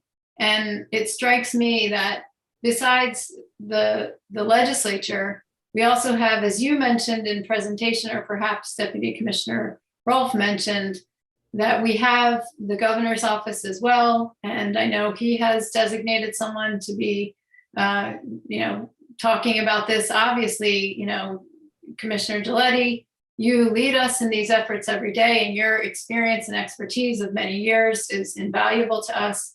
We have our MPOs, we have our COGs, we have our municipalities. And when it comes to not just the oversight of this, but also the decision-making process, in terms of being able to maximize every available resource and leverage it to the best and highest use for the most people of our state, what kinds of communication channels can we expect between all those various layers? It seems a little bit less like layering and a little bit more like spider web to me. Through the chair, do you want me to answer this? From my end, Representative, there's been a lot of discussion as you brought up the fact that there's a transportation czar. Clearly, the role for that transportation czar in the state is to provide a dashboard for seeing things. We have worked it out that we are turning around, we are providing information so that the most up-to-date information will be there as well. He has made I guess I got to call him, the Commissioner Boughton has made it very clear that there's no intent to go and interfere with the processes that are going on right now, but instead be in a position to be able to be like again, a dashboard that can provide the information going out there. And I'm going to say, you've already heard from our presentations, we have every expectation that will be held accountable and replying to all the requests that come in and the times that you want us to be there for your committees. And that's not going to change. That has to keep going because we have to have a way to keep identifying where we need our matching funds, what we need for support going on, and keeping all of you in the loop as we're going forward, because we've got too much at stake here in terms of opportunity that's coming forward. So yeah, I'd say that maybe it's looking like a spider web right now, but I can tell you that one string of that spider web is going to be the relationship between the DOT and your committees, and that's not going to change. Thank you very much, Commissioner, for that answer. And the spider web is fine with me if it catches all available federal dollars. So I thank you, Mr. Chair, for the opportunity to ask the questions. Thank you, Representative. And Representative Carney, good to see you. Thank you very much, Senator. It's nice to see everyone today on this beautiful Friday afternoon. And it's great to see you, Commissioner, and your whole staff. And I appreciate the presentation. I just have a couple of questions. Representative Conley sort of piqued my interest when she was talking about the Gold Star Bridge. Mm-hmm. So I would just like to take some time just to ask about the railroad bridge. I know there was, I guess more my question would be, what do you see for the timeline of that? And one of the concerns in my area was sort of the staging of that reconstruction, how that would take place, where would those materials be stored, things like that. So I don't know if you could speak at all about that project. Through the chair,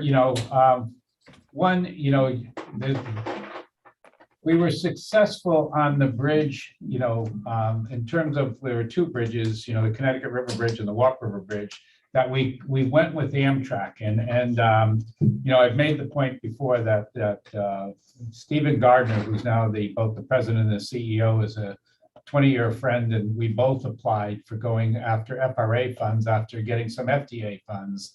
And it's caused us to have to turn around and also go back to the federal government and talk about the fact that when you've gone through an FTA NEPA process and then you get FRA funds, you got to start another NEPA process for the FRA funds. And we're working with them to try and identify one process that everybody would go through.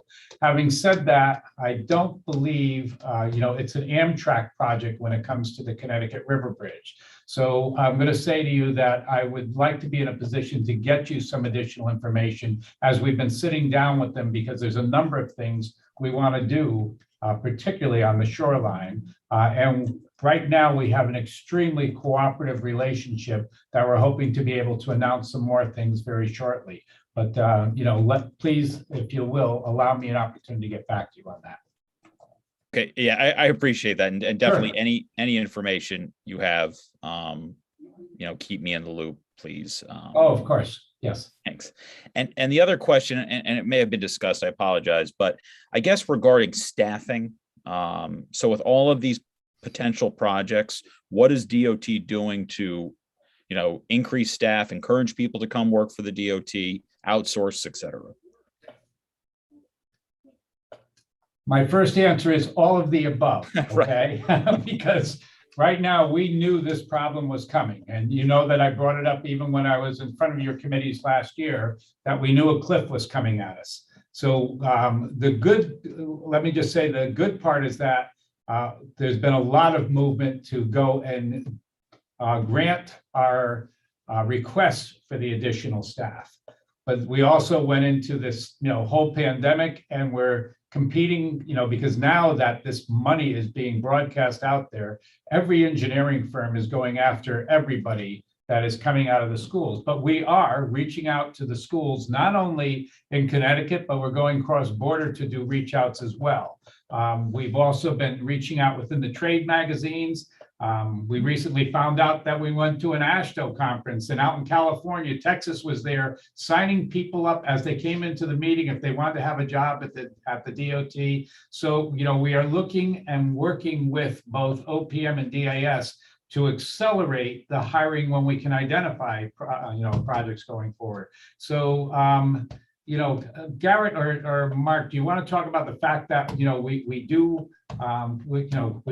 got a team here that's been doing a reach out. I don't know what information we can share from it, if we can show them some of the advertising we've put out, so that way they know what we're doing in terms of trying to move this forward. Yeah, sure. Representative Carney. So we have accelerated hiring at the DOT. If you go on the job apps website right now, it probably looks like it's just recruiting for the DOT right now. But so on top of our base staff levels, authorized staff levels, we're pursuing an additional 206 staff on top of that. Bringing more people into the DOT to deliver on these projects is critical for our state to proceed. We've actually also done things where instead of posting for a specific one-off job, we've done open recruitments where we'll just have an engineering entry-level engineering job posted for people to continuously apply for that, so that as people are looking at there, it's not just on there for 20 days, 21 days. It's going to be open there for them to continuously apply, continuous recruitment, so that we can keep bringing people in the door. And we've tried to make it a little more targeted in recruitment. We joined some professional societies to ensure that we can advertise on their web pages as well. WTS is for women in the transportation space. COMTO is minority individuals in transportation. AASHTO is Association of State Highway Transportation Officials. So we're posting on multiple job sites, and it's kind of micro-targeting as well on social media. And I think the app Handshake and LinkedIn as well. I was just going to add very quickly, the need is great between current vacancies, anticipated retirements, and the new positions. We anticipate needing to hire about 300 engineers. That's more engineers than graduate all of the, more civil engineers than graduate in all the colleges in Connecticut. So clearly we need to broaden our outreach, and we've tried to do so. Through the retirements, we are losing, some of our most experienced people.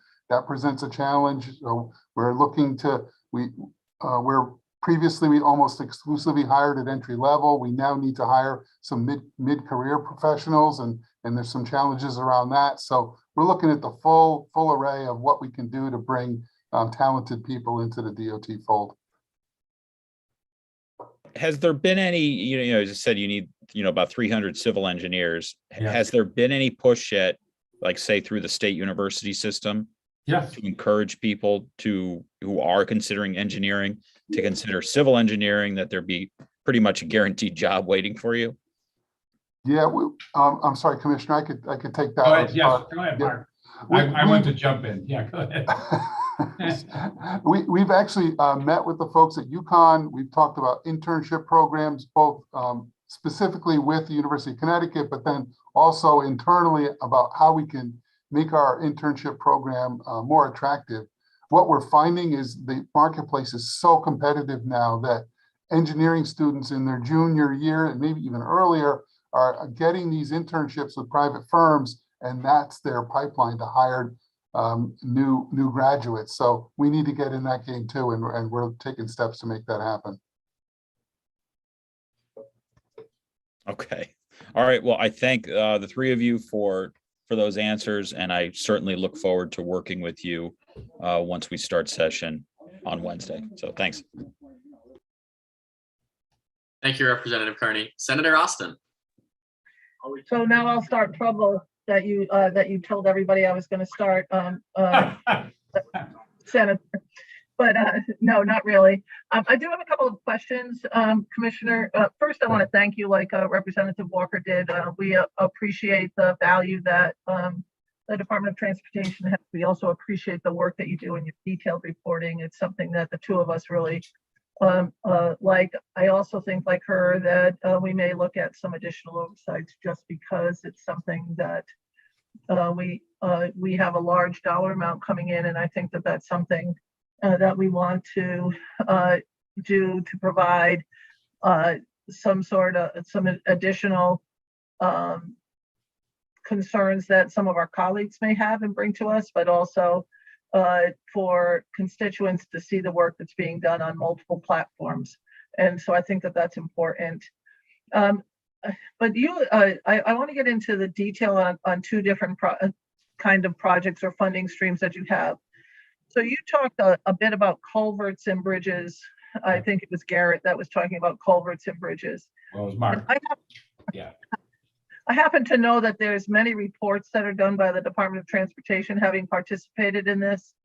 And you said that you're reaching out to municipalities because they get the results of these reports and are told that they have to look into fixing some of the problems on local bridges and local culverts, larger culverts in particular that have act just as a bridge.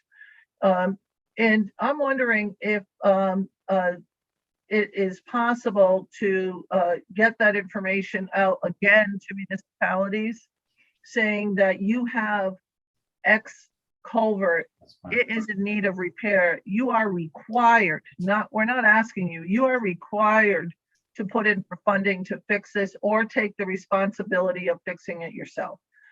Because my concern is that people ignore the reports they get sometimes. And I think that this is a once in a lifetime opportunity for us to fix things that provide significant safety in communities. And so that is going to be something that I would like to push for. And I think you have the capacity to do that. And I know you have the knowledge of many of these culverts and bridges that need assistance. So through the chair, Scott is, ready and willing to jump in on this. And I thought at first you were going to talk about the fact that we're now seeing so many of these 1 in 50 year and 1 in 100 year rainstorms, and we have found how many of these culverts have failed. So we know what we have for a problem. But Scott, do you want to answer the question? You got to take it off mute, Scott. We don't lip read. Oh, sorry about that. I'm Scott Hill, the chief engineer for the DOT. Nice to see you all. We do have a notification process after we finish our bridge inspections on the local bridges and culverts, and there is a reach out, a formal letter that's sent to the town. We actually contact the town engineer or whoever the town representative is of the town engineer to review the report with them. We do work with them to, either apply if it's a federally eligible bridge to apply under the federally eligible bridge program, or if it's a state bridge to apply under the state bridge program. So, but I do understand what you're getting at, and I will take it back to the staff and circle back around. And I think we could just do an outreach to each one of the communities and just make sure that they're aware that they should be seeking funding for these different bridge projects that they have out there, and ask them what they're doing. We could do that. That's not a big deal. And while I appreciate that is something that I'm really going to push for, because I think that seeing as this funding does not come around, and I don't believe it will come around again in our lifetimes. Maybe it will be around in Will's lifetime, but not again in mine, when Will is up in the federal government pushing for infrastructure money.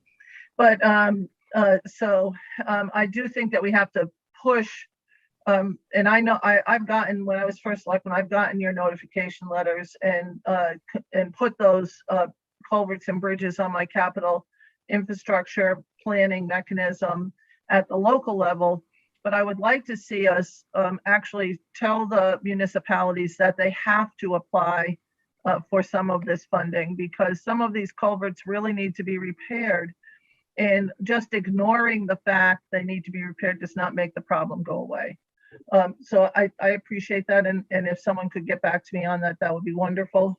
Secondly, my colleagues have talked a lot about the Gold Star Bridge, and I've talked a lot about the Gold Star Bridge. We want to see that bridge done in a quicker time frame that is planned. But we have another equally as important bridge in Eastern Connecticut, the Mahigan Pequot Bridge, that is both undersized. It does not have any intermodal capacity unless you want to take your life in your hands walking or biking across the bridge, which I don't think you're supposed to, but I know people do. But it is truly under capacity. It's older. It needs to be upgraded. Is there a plan to upgrade and not only upgrade, but bring to today's standards the capacity of doing an intermodal way of doing transportation? Thank you. You know, I'm representative. I'm going to turn around and say that I do not know the answer to that. So give me an opportunity to sit down with Mark and them and find out what the story is on that one. Thank you very much. I really appreciate it. I know that Scott has an answer. I'm sorry. I have to retract my statement. Well, I would like to say I do know that they move traffic from the Gold Star Bridge to the Mahigan Pequot Bridge. So I'm very well aware of what's going on with the Mahigan Pequot Bridge, but go ahead, Scott. Thank you. You know, I do want to point out that from a condition standpoint, I understand your comment about bike ped and the inaccess across the river for bike ped. That is a serious, concern of ours, a serious issue for connectivity, certainly of all modes of transportation. The bridge itself, is in good shape. It's undersized, if you will, to accommodate the other modes of transportation because of the way it's constructed. There is a stop control on the far side of the bridge that, is part of the problem. And the capacity, we've gone through the what we call ADT, average daily traffic analysis. And, we were meeting with several potential developers in the local communities on what was going to happen to the old hospital on the hill and how to make improvements on that side. I think this is sort of a conversation that's been ongoing between the COG and us and what's the long range plan for that area? When is the appropriate time to address a capacity issue, if you will, and what are the interim steps that could be taken until the appropriate time to build a new bridge? And, I do, like I said before, I think one of the problems we keep getting into is the land on the other side of the bridge surrounding the intersection is all in a developer's control. And we were seeking at one point from them what they were doing as far as the development. And we really haven't gotten, I don't know if they came, it's probably over the last 15 years, they've come in multiple times to us, a sense of urgency that there needed to be something done right away for development on that side.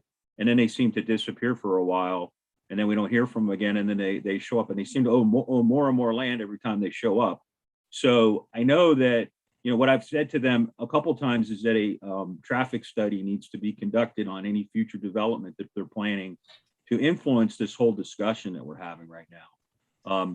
But I just happen to know that on the Preston side of the Norwich State Hospital property, they will finish the brownfields cleanup in the next 12 months. That will start again this year. And that was a function of finally getting the rest of the funding from the state government. And so that will be accomplished over the next 12 months. So we're getting closer and closer to really having an ability to have that discussion. And then the town of Preston will be working with the Mahigan Tribal Nation on that piece of property for development. So there is what I would determine to be a clearer path on where we are going with that 400-acre site on the Preston side.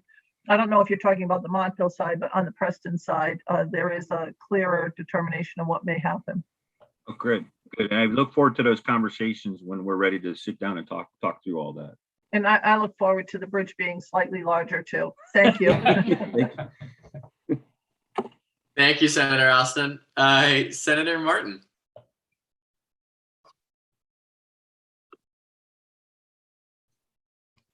Thank you, Mr. Chair. I don't know if Mark can answer this, but it's regarding the federal funds. I heard talk and improvements for our passenger rails, but I don't recall if you mentioned anything on improving the freight rail, and if so, how much and where would those, for what projects? Senator Martin, I can answer that. This is Garrett Euclid, Deputy Commissioner at the DOT. So there is limited freight funding in the infrastructure bill. Freight railroads are eligible under some of the grant programs. Largely, the federal government has been pushing the freight rails towards looking at what's called RIF, Railroad Infrastructure Financing. They're extremely low-cost loans that much of the freight industry has been taking advantage of. Here at Condot, thanks to the support of the Connecticut General Assembly and the Finance Committee, we'll be launching our Freight Rail Improvement Program, our next round of that, which is some funding provided in the budget for freight railroads in Connecticut to take advantage of making upgrades to their properties. So that is another avenue for freight rail to pursue funding for. Most of the funding in the infrastructure bill, though, is targeted at passenger rail, and they've largely been directing freight railroads at the RIF low interest loan programs. Okay. Thank you, Garrett. Thank you, Senator Martin. Great to see you as well. Representative Devlin, over to you. Thank you, Senator, and thank you, Commissioner, and to your entire staff for this presentation. As always, it was incredibly thorough and incredibly informative. Great opportunities and challenges ahead for your department. Rep. Carney addressed one of the questions, and it was an issue you had raised with me when we toured the Walk Bridge, and that was about the staffing. So glad to see you are going from soup to nuts, uncovering every stone and being really creative in that regard. But I did want to follow up regarding rail. In the beginning of the presentation, and I might have missed it, I know that you talked about a portion, there was something rail related, but my interest, of course, is related to Metro North. Yeah. And I'm just wondering if in this package, there is dedicated rail funds for passenger rail, and how at this point, if you have any idea, or how that will impact the Metro North commuter experience. Garrett's already nodding his head because all of us are chomping at the bit on this one. But just so that you know, we have been sitting down, with Kathy Rinaldi from Metro North and Amtrak, and there is money available not only within the funding package, but Amtrak is also looking to invest beyond that into our particular corridor between New Haven and New York. Just so that we're clear about it, it is the slowest portion of their entire system between Boston and Washington. So they want to work with us as we've looked to go and find ways to increase the speeds, which the governor's been honest since the very beginning that he wanted to see faster trip times going down. So we're on the, I'll call it the precipice of making some announcements about some of the things we're going to be, able to do short term, and other things that we're going to be able to do long terms, including, everything from whether or not we can, make our bridges faster. We have some long range plans that we're going in, but the immediate answer to you is yes, there is funding available that we're going to be able to go after now. And there's additional funding that Amtrak is, for the first time looking to be able to move some of their funding over to go and support us so that we can work jointly on getting faster speeds through that corridor and offering more opportunity. So there's more stuff coming that what I'm going to say to you is give me an opportunity to set up some time with you to talk about some of the other ideas, and beyond ideas, some of the other timing and plans that we're looking to go have take place, because you've not only hit me with the main line, you've also hit me with some of the branch discussions in the past. So there's some other things that we'd like to discuss with you as well. I would welcome that for sure. One last thing, if I could, and it has to do with electric vehicles. I think it's really exciting that the American U.S. car dealerships really have some exciting new models that are coming out that absolutely are going to increase the number of electric vehicles on the road. So I'm really happy to see the dedication and focus in terms of increasing charging stations. Yep. Now I have yet to jump on board with an EV, but that is coming. So what I wonder about though, right? So I haven't had the experience, but it's not like you go fill up and go on your merry way. You've got to hang out for a while. And if we achieve the number of electric vehicles that we are striving to on our roads, are we looking at not only putting in the actual infrastructure of a charger, but then what, are people expected to just sit in their cars, or like, is there something, or like an infrastructure around the infrastructure, if you will? Is that being thought about yet, or does that come later as you're starting to still sort out all this money that is coming forward for our state?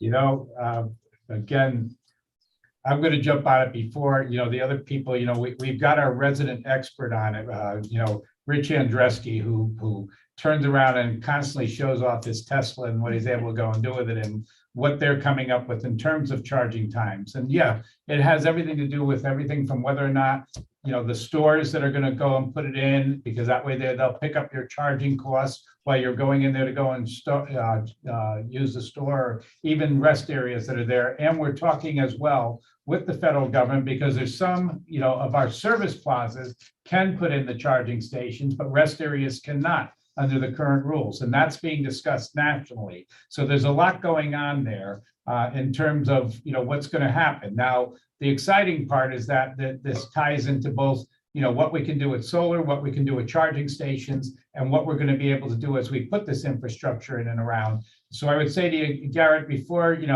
I let you jump in right now to go and talk a little bit more so you can whet the appetite that we all have for getting some of these vehicles that can turn around, and whether or not it's a plug-in hybrid that you can still operate with the gas, because I'm afraid to go all electric myself right now. But, Garrett can tell you a little bit more about what we've been able to look at going forward. Thank you. Garrett, before you go, if I could just add one more thing, and maybe you could, so that maybe you can address this in your answer. I don't know if there's any sort of coordination with our, energy side, but with a huge increase, right? We're already facing potentially rolling blackouts. So like, how are we going to deal with the demand overall? Like all these pieces coming together. So I'm throwing it at you, Garrett. Thanks, Representative Devlin. And we've seen this coming for a little while, and we've hired. I mentioned our new Sustainability and Resilience Unit, and there's a new planner. Well, we promoted a planner in our agency to be our EV expert, and what we've identified is exactly what you've pointed out, where there's different levels of charging. For most people who have a driveway or a garage, it's going to be a mind shift for them to think about, they're going to have a gas pump in their garage, essentially, right? They're going to charge at home overnight. But that's not going to solve everyone's problems, because you may be driving longer distances. You may forget to charge. You need that fast charge where you can stop, charge for 15 minutes, get 80 miles of distance, and get back on the road. So you might be at an apartment building that doesn't give you that. Yep. Or you live in a community that doesn't have driveways or garages, and you have on-street parking. Like when I lived in DC, everyone had on-street parking, right? So you have to accommodate all users in our transportation system. And while we're waiting for the feds to tell us exactly what their guidelines are going to be on these funds, we've had discussions with a whole host of characters from across the state. We held 2 public webinars on this topic recently, just identifying what we've seen as problems and where the gaps are. But we've also started talking to gas station owners, because we don't want, as we begin the conversion of our transportation system over from petroleum products to electric or whatever the future may be, hydrogen, we don't want to leave them behind, because many of them are small businesses. They've invested their lives in those businesses. So can we ensure that a fast charger can be placed at a gas station to and 15 minutes, you go in, get some coffee, get some food. We've seen the private sector already begin to do this, where private sector companies who are for-profit companies installing EV chargers are placing them at a Walmart or at a Dunkin' Donuts or places where people have something else they can do. So that's probably going to be the model going forward, where you're going to want to make sure it's well lit. There's something else for people to do while they're charging quickly and get back on the roadway. So that is absolutely a conversation we need to have. And then on the energy side, we've been meeting with Pura and Chair Gillette there, as well as Department of Energy and Environmental Protection.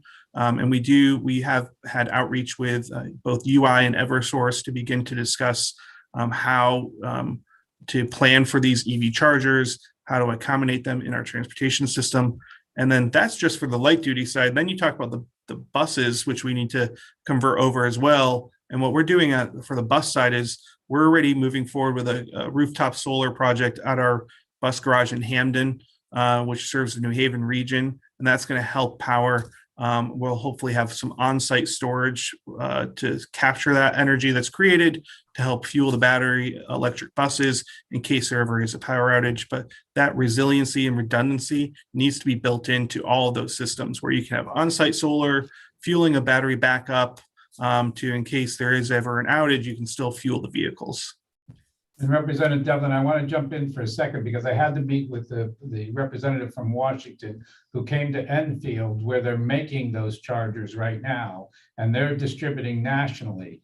And what they showed was not only have they been able to increase the charge times, but they're able to now actually put them onto light posts where they don't have to do infrastructure investment because they can tap into the electric that's there at a light post and make it available in cities where they don't have driveways and everything else, that they'll be able to use drop-down chargers on light posts. So it's changing rapidly, and it's kind of amazing to watch. But I think we're going to be having a lot of discussions going forward on what is going to be available and what's going to, what we're going to have to do to regulate that going forward. Yeah, I think it probably for many of us, and even outside of just the committees that are here, some type of a informational presentation of how all these pieces are going to fit together, because it's so easy to look at just one element and say, well, go do it, but not realizing all of the other impacts to reach a goal that we're all interested in achieving, but doing it in a way that's, sustainable, affordable, and all of those kinds of things.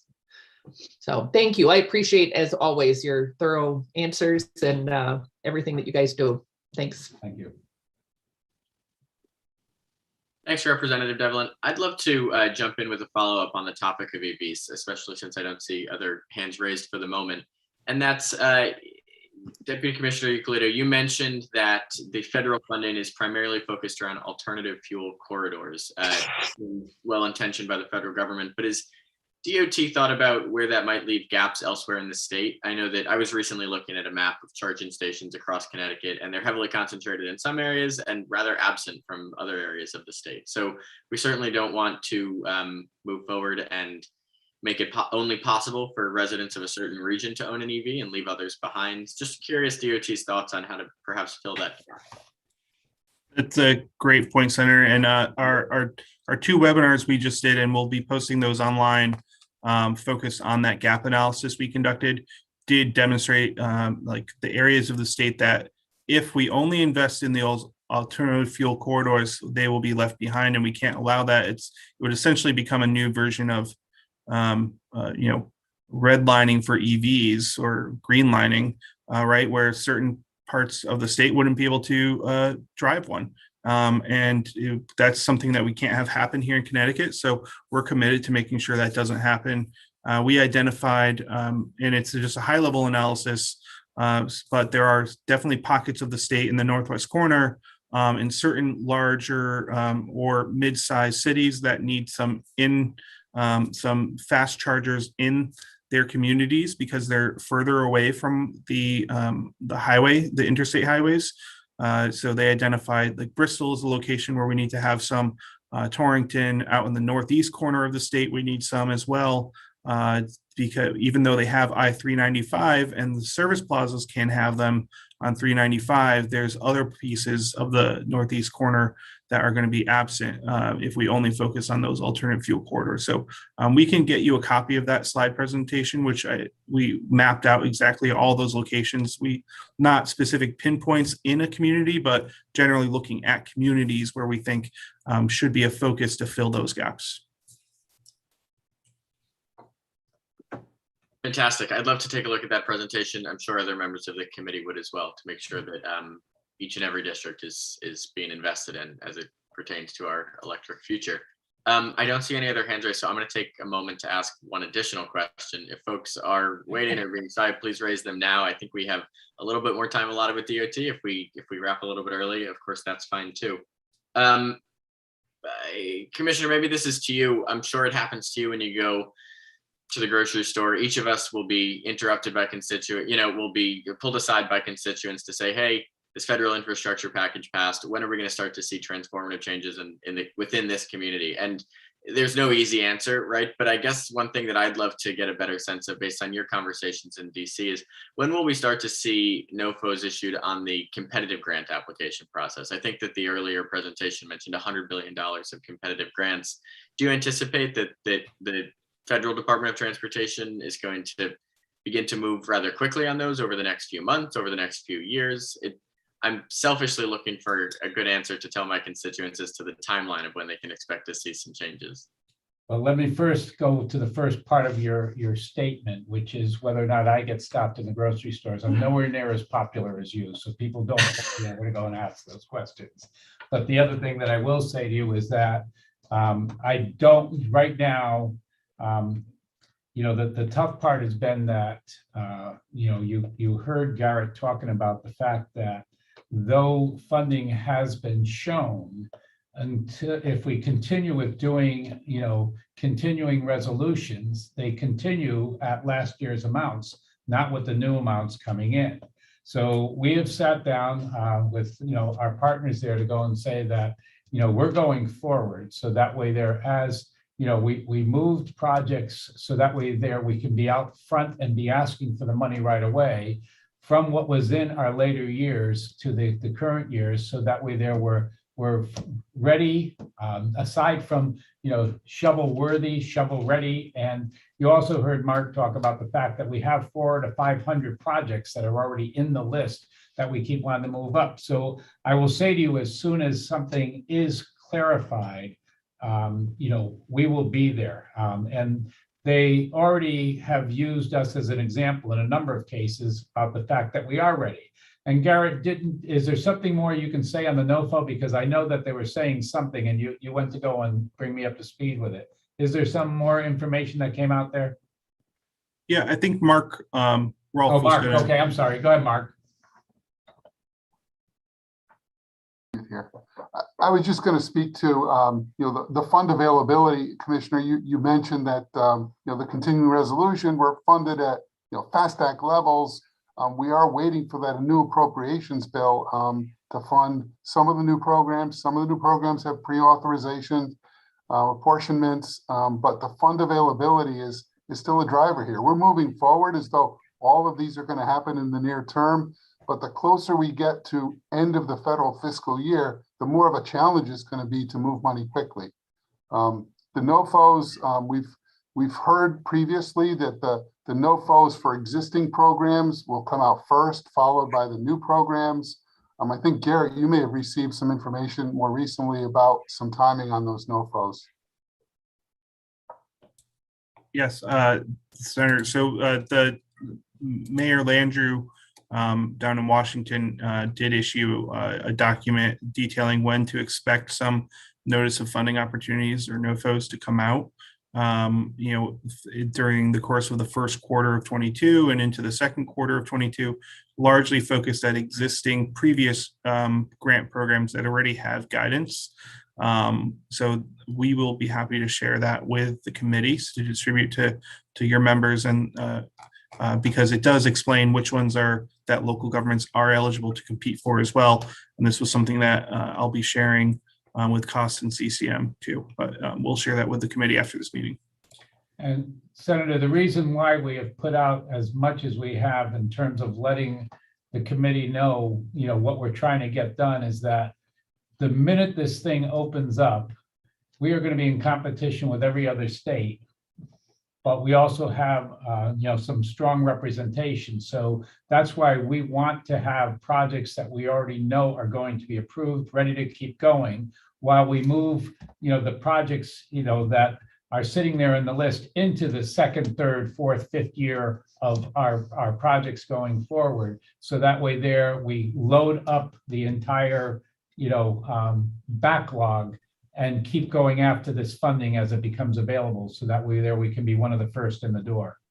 Mark, you want to jump in? I did. I wanted to mention this earlier. When we were meeting with the COGS, one of the things that we talked about with the grants is we need to have a collaborative approach to this. We could be in a position where we're competing against each other. And we need to look at, where are the most deserving projects, who there needs to be, not that we need to do one at a time, but let's look at this holistically and not have, Stanford competing against New Haven, competing against the DOT. Maybe there needs to be, you go first, or let's repackage this one into a different grant application and decide where we have the best chance to win and go for those projects first. That's such an important point. And to your point, Mark, I think Deputy Commissioner Rolfe, about competing with other states and within the state of Connecticut. Should we be concerned that things like the electrification of school buses or the purchase of transit buses that are electric, are we going to be backlogged in trying to order these at the same time as every other state? What are we seeing supply chain wise? Are producers of these 21st century buses able to turn them around quickly enough to meet the demand in 50 states? Yeah, I'll leave it to others to speak to the transit question and the supply chain there, but I can tell you that across the transportation industry, supply chain concerns are prevalent. We've seen some recent large projects that we bid on the highway bridge side that came in well above our estimates. And when we queried the bidding community, it was two things were driving it: supply chain concerns, the risk associated with that because delivery times are extended in some cases, and labor shortages were driving both of those. So maybe I'll leave it to Garrett or to Rich to speak to the on the transit side. Rich, are you there? Yes. So talk about the buses and how they're begging you at the door to go and buy them. Yeah. Hi, this is good to see everyone. This is Rich Andreski, Bureau Chief for Public Transportation. Yeah, the electric buses are very much in high demand right now with the additional federal funding provided under the IIJA. It is highly likely that supply chain issues could crop up. All transit systems around the country are motivated not only by the federal funding, but their own greenhouse gas climate change goals. So we are fortunate that we're a little bit ahead of others. We have an existing contract and some remaining contract options we intend to exercise. We will be looking at what's encouraging though right now is that all vendors in that space are getting into the business. So initially it was one or two companies, and it looks like just about every bus manufacturer now is coming out with their own model. That's really great to hear. Thank you, Rich. I think we're going to wrap with Representative McCarthy-Vahey, but I just have one more question, and that's I want to circle back with something Representative Devlin brought up that I so appreciate, which is the impact on commuters, especially those in Fairfield County who ride the train. I had a very brief meeting with Mayor Landrieu, and one of my takeaways was that he was going to try to resolve some of the federal inefficiencies and regulatory slowdowns that delay improvements, including on that line. One that came up in our conversation was duplicative environmental reviews that are mandated by the FTA and FRA. Has that actually been resolved yet? I'll take that one. The answer is no, it hasn't been resolved yet, but what they have, and it, so that we had a meeting with AASHTO with them, and that's why we brought it up, and I used Walk Drawbridge as an example because we had completed the FTA EPA or NEPA, okay, but now with FRA funds we go through another NEPA, which is 9 months to a year that you've added on just because you've got other federal money coming in. So when everybody brought that up, because, you know, when I brought it up, several other states chimed in as well. And what they have as an opportunity right now is Mpos, who's the FRA administrator, and Nuria Fernandez, who is the FTA administrator, and the undersecretary, Polly Trottenberg, all work together in New York, in New York and New Jersey. And they had resolved that they knew the issues. And I said, if there was ever an opportunity, you know, they used to talk one DOT, one set of rules. This is the dream team that could make that happen. So it's on their radar. They are talking about it. They're all working on it. No, there isn't a resolution yet, but I am the most optimistic I've ever been over it, because we've all been dealing with this for a long time. And again, you know, it's because Congress wrote different rules for each one. So they're all following the rules that have been put in there congressionally. So it's not like it's a simple, oh, let's just do a, you know, a kumbaya and come together on this. They need to work with Congress as well on it, but stay tuned. I think you're going to see some things happen there. Great. That's really helpful, Commissioner. Thank you all for your time and for answering all of my questions. I'm going to turn it over to Representative McCarthy-Vahey, who I think has the last question. If anybody else has questions, please raise your hand now. Thank you for the second time, Mr. Chair, and I appreciate the indulgence. And the conversation just a moment ago about the idea of competing, I use the examples of other cities elsewhere. I kind of hesitated to go there, but that's absolutely true. And I guess just to underscore the question, and you don't have to answer this now, I know we're wrapping up, but how are we going to provide those lines of communications among these, you know, each individual group that has its own authority and funding streams that are coming in between? And I certainly am one very interested in doing whatever we can to complement one another as opposed to compete one another, to leverage those connections, to work regionally, to work across levels.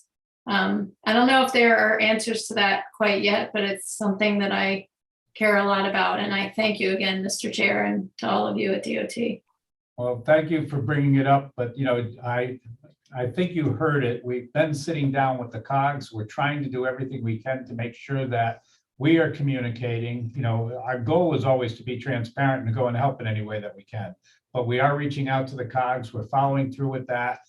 We've had, you know, Carlo, by the way, Leone has been working as well, reaching out to the cities to go and make sure that we're trying to do as much coordination as we can, because it is difficult. And the other part is that the federal government has recognized, you know, you got to hear Federal Highway, where they've known now that they've got to talk to 169 towns and cities, you know, and basically they're saying, how do you do it? So, you know, it's both a federal issue and a state issue.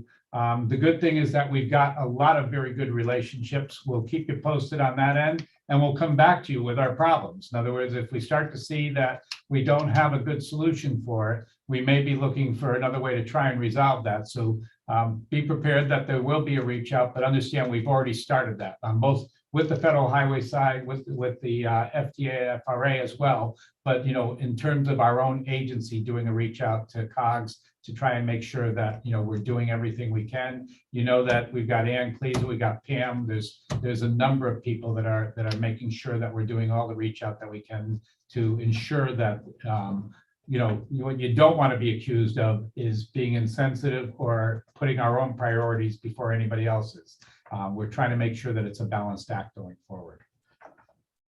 So with that, okay, I heard, you know, this is your last question, and you know, we get to go away. So I will take advantage of that. You know, I'll always look for another 45 minutes. Commissioner, thank you for your time. Thank you to your entire team for really, I think, not just today, but one of the more responsive, transparent agencies. We're so grateful. And I think the overwhelming message, aside from the need for recruitment increases of civil engineers and COG collaboration, is just that this committee has a lot of trust and also a strong desire to partner with you in putting these federal dollars to good use and making sure that Connecticut's at the forefront of taking advantage of this historic moment. So thank you all, and looking forward to continued conversations once the session.